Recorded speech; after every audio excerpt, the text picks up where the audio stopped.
my argument is that if you want to be a YouTuber, it's less about the equipment and more about your passion and your desire, how much you want it.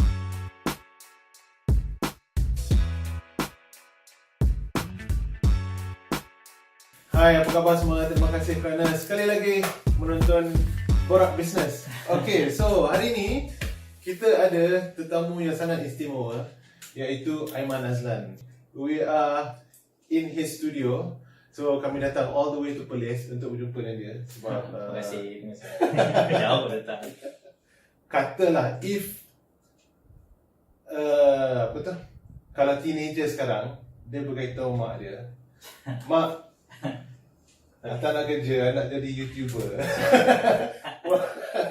What would you advise me? Okay, Bismillahirrahmanirrahim. I think my whole career choice starts with that question. Nak beritahu mak ayah macam mana? So, I mean, being a YouTuber, author, public speaker, it's not like something yang you boleh macam beritahu mak ayah kata, yay, right? Other than like engineering, law, whatever kan. Nothing against those career choice, of course, but it's a question of stability. I think that's the main issue when you want to talk to your parents. So, of course, it's a lot of like freedom of creativity, a lot of choices that you can make on your own. You don't have to punch in, punch out. All those things are very, very tempting. But underlying all of it, underlying all of those, benda-benda yang syok-syok tu sebenarnya is a lot of hard work. It's no different from any other work.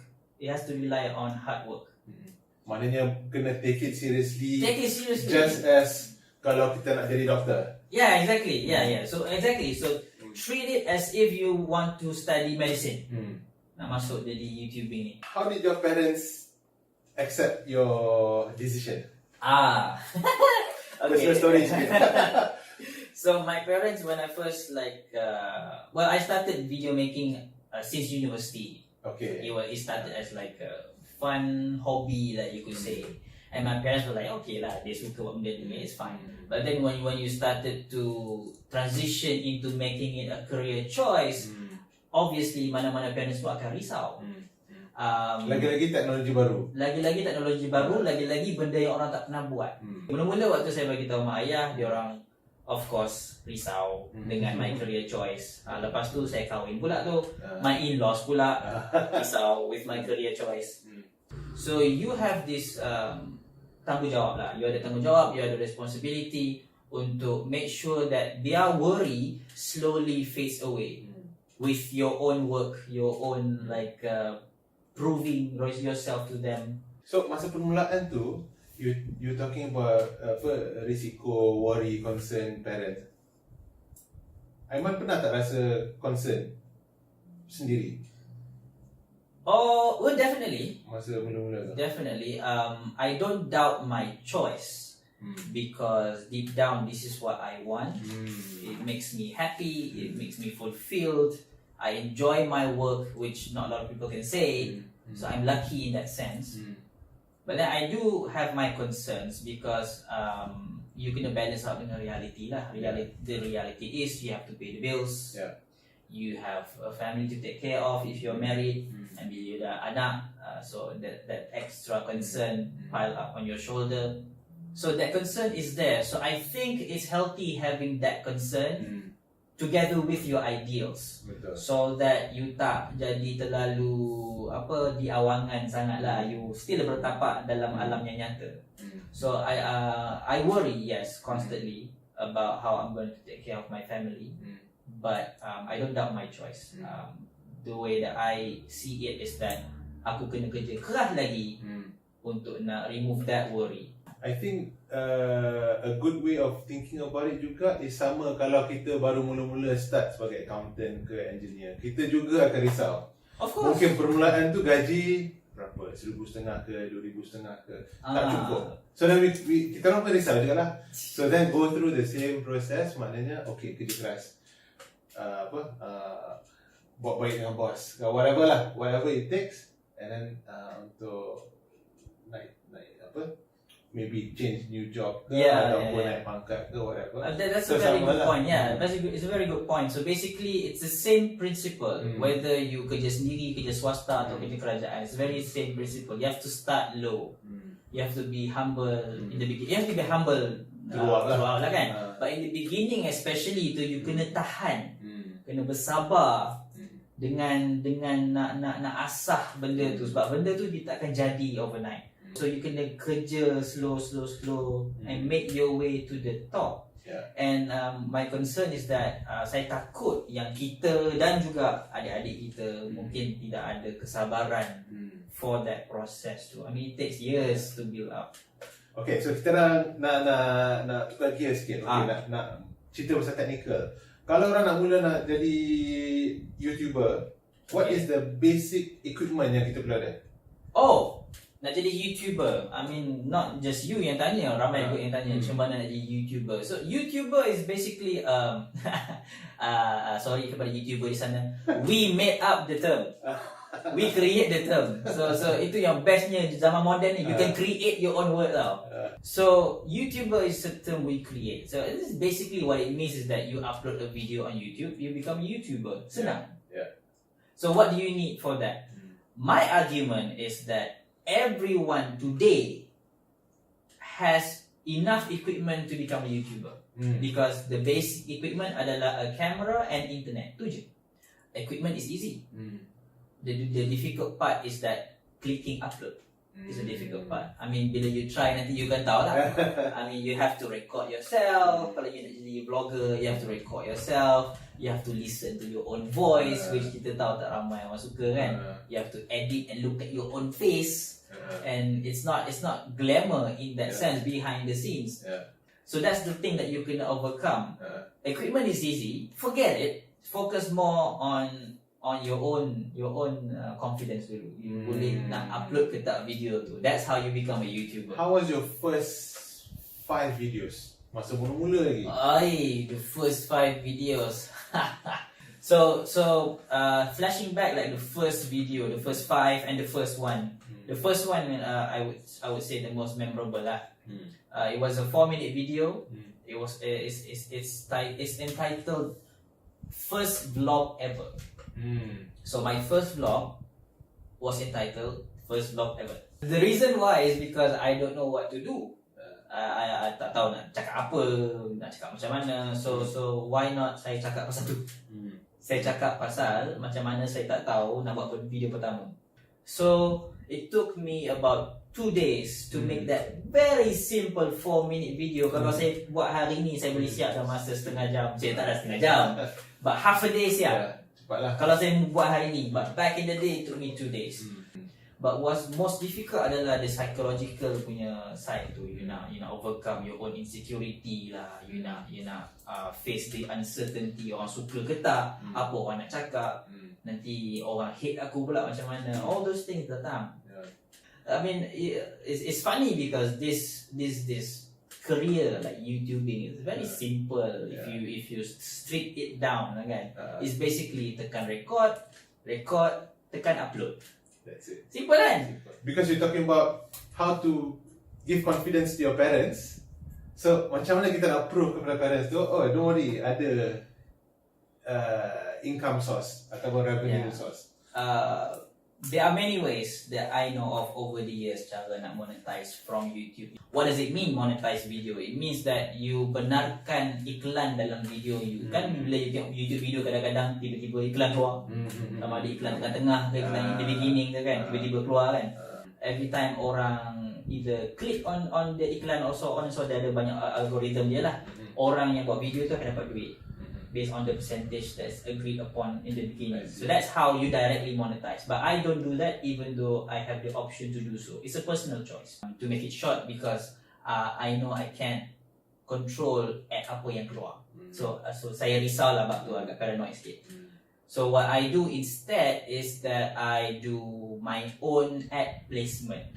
What it means is that when you have a certain number of audience on YouTube, you ada certain number of follower and following on YouTube, advertisers akan make notice lah.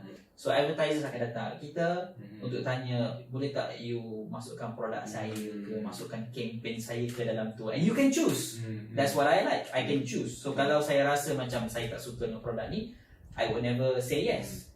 So that gives me more freedom, even though it gives me less cash. It gives me more freedom.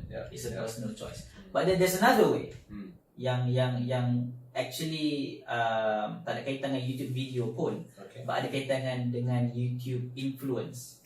So once you have managed to build influence from YouTube, orang akan mula jemput you. This is outside of the online world lah. Jemput you for talks or jemput you for a TV show. Being an influencer ni maksud dia you have a certain level of credibility that people associate with you. Tapi tak sampai level expert. I stay away from that word. I don't want people to associate me with a false expertise. So YouTuber kena sedar dia gila juga, kan? But there is a field, satu padang yang YouTuber boleh main. Padang influence tu lah, where you can share your thoughts and ideas based on your own learning, research and book reading, whatever. So you share that. But all those things, even though bunyi secara sedap, sebab saya tak nak orang rasa macam wow, all those things, it takes time. Building influence takes time. Dia macam friendship lah. You nak rapat dengan orang tu bukan sehari kan. It takes time. Ada up and down dia. Ada hari kita gaduh, and so on and so forth. But from there kita build relationship tu makin kuat.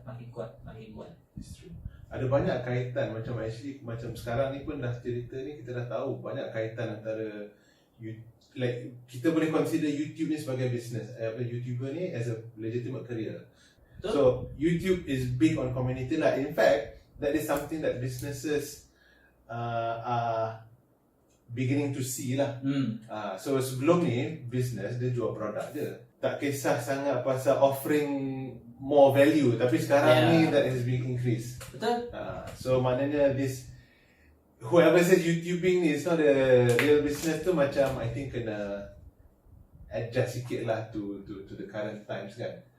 I mean kalau orang masih lagi ada ragu-ragu tentang YouTube, I mean you go search any big names yang you tahu. President of the United States, all the big talk show hosts, all the singers, semua ada YouTube channel. So these are the platform of today lah. Tomorrow it will change, definitely. But these are the platforms of today lah. And if people can't see that, I'm afraid that they might be left behind lah. What are the macam beautiful stories that you dapat dengar daripada your audience? Like what are some of the nice comments ataupun from your influence? I would say among the like sweet memories of my job adalah bila occasionally saya jumpa orang yang datang and say, oh thank you, you changed my life with that video. And tiba-tiba kita macam terkejut tu. Video tu kita tak sangka, we don't know kita tak tahu apa yang kita cakap yang akan klik dengan orang. Kita tak tahu kan. Kadang-kadang kita buat video tu kita rasa oh it's a good video, kita upload. But you never know that video can change somebody's life. So I remember one time I was in Perak. This is one of my like memories yang stick lah. Selama-lamanya akan ada di situ. I went to this one college in Perak. Ada talk lah, dan tu ada talk. So I was eating with the organizer sebelum talk tu bermula kan. So I was having lunch or something. And then one girl came up to me and said, thank you. Like, oh you're welcome. I watched your video and this one particular video actually changed me. Pasal sebelum ni saya tak pakai tudung. But then saya tengok video, that one video tu saya dah mula pakai tudung. Wow. Even though I don't remember making a video about perempuan pakai tudung sekarang. I never did that.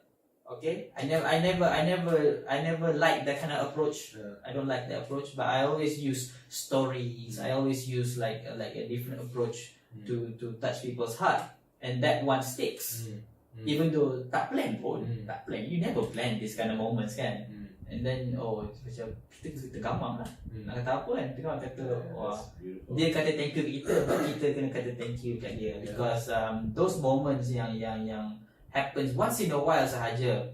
it's more worth it than 1,100 1 million views. It's more worth it than 1 million likes ke apa ke, because like is just a number tau. But when you meet face to face, that's a human being tau. So it's different, very different, very different. So those are the beautiful things lah bila you masuk arena ni. Wonderful. Besides apa tu, YouTubing and public speaking, you have also written berapa buku dah?